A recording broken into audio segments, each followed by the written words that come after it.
போன வீடியோவில் கத்திரிக்காய் செடி கொத்தும் போது நிறைய கீரை இருந்துச்சு அப்படின்னு சொல்லி வீடியோ போட்டிருந்தேன் ஃப்ரெண்ட்ஸ். பார்த்தீங்கன்னா அதில் நிறைய கீரை இருந்துச்சு, எல்லாத்தையும் வந்து பறிச்சிட்டோம். இன்னைக்கு வந்து பார்த்தீங்கன்னா 4 வகையான கீரை இருந்துச்சு. தொய்யாக்கீரை, சிறுகீரை, மணத்தக்காளி கீரை, தண்டிக்கீரை, இந்த 4 கீரையும் ஒன்றா போட்டு கணிஞ்சோம்னா டேஸ்ட் வந்து அவ்வளோ சூப்பராக இருக்கும்.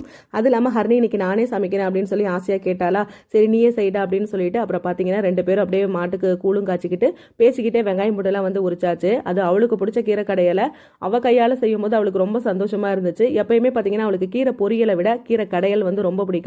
அந்த கீரை கலர் மாறாம பச்சை கலரா இருக்கும் பாருங்க, அது அவளுக்கு அவ்வளோ ரொம்ப பிடிக்கும். அதனாலே நான் பார்த்து பார்த்து செஞ்சு கொடுப்பேன். இன்னைக்கு நீங்க செய்யற மாதிரியே பாருங்கம்மா, நான் அப்படியே நான் செய்யறேன் அப்படின்னு சொல்லிட்டு அப்புறம் பக்கத்துல இருந்து நான் வந்து எல்லாம் இவ்வளோ போடு அவ்வளோ போடுன்னு சொல்லி கொடுத்துட்டு இருந்தேன். இந்த சமையல் மட்டும் இல்லை, எந்த சமையல் செஞ்சாலும் பக்கத்துல நான் இருப்பேன். ஏன்னா அடுப்புக்கிட்ட எல்லாம் தனியா விட மாட்டேன். அதனால வந்து பாத்தீங்கன்னா கூடவே இருந்து எல்லாம் சொல்லி கொடுத்துட்டு இருந்தேன். அப்புறம் சைட் பை சைடு அப்படியே பாத்திரம்லாம் இருந்துச்சு, அதெல்லாம் விளக்கிட்டு இட்லிக்கு ஊற வைக்கலாம் அப்படின்னு சொல்லிட்டு இட்லிக்கெல்லாம் வந்து ஊற வைக்கணும் அப்படின்னு சொல்லிட்டு மேலே டபரா இருந்துச்சு, அதை எடுத்து கொடுறா அப்படின்னு வந்து சொல்லியிருந்தேன்.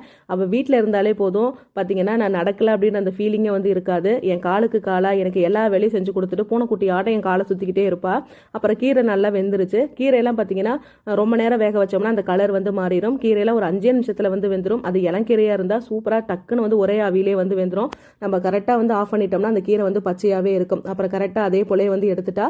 அப்புறம் வந்து அவளுக்கு கடையணும் அப்படின்ட்டு ரொம்ப ஆசை வந்து வந்துருச்சு. இன்னும் அந்த அளவுக்குலாம் இன்னும் வரல, மேலெல்லாம் ஊற்றிக்குவேன் அப்படின்னு சொல்லிட்டு அப்புறம் அவங்க அப்பா வந்து பிடிச்சிக்கிட்டு எப்படி கீரை கடையணும் அப்படின்னு வந்து சொல்லி கொடுத்தாங்க.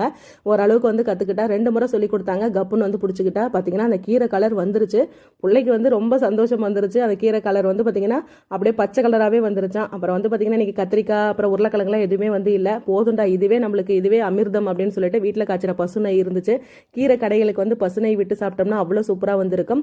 அப்புறம் வந்து எப்பயுமே சமைச்சு முடிச்சிட்டோம்னா வெளியில் உட்காந்து இந்த மரத்தடியில் உட்காந்து சாப்பிட்றது வழக்கம். அது லீவ் விட்டாலே ஹரணிக்கு வெளியில் உட்காந்து சாப்பிட்றது ரொம்ப பிடிக்கும். அப்புறம் 2 பேரும் உட்காந்து சாப்பிட்டுட்டே இருந்து எங்கடா சிவாவை காணா அப்படின்னு சொல்லியிருந்தோம். கரெக்டாக அவங்க அக்கா வச்ச கீரை கடையில் சாப்பிட்றதுக்கு வந்துட்டாங்க. அப்புறம் நாங்கள் 4 பேர் உட்காந்து சூப்பராக சாப்பிட்டாச்சு ஃப்ரெண்ட்ஸ். இந்த வீடியோ பிடிச்சிருந்தா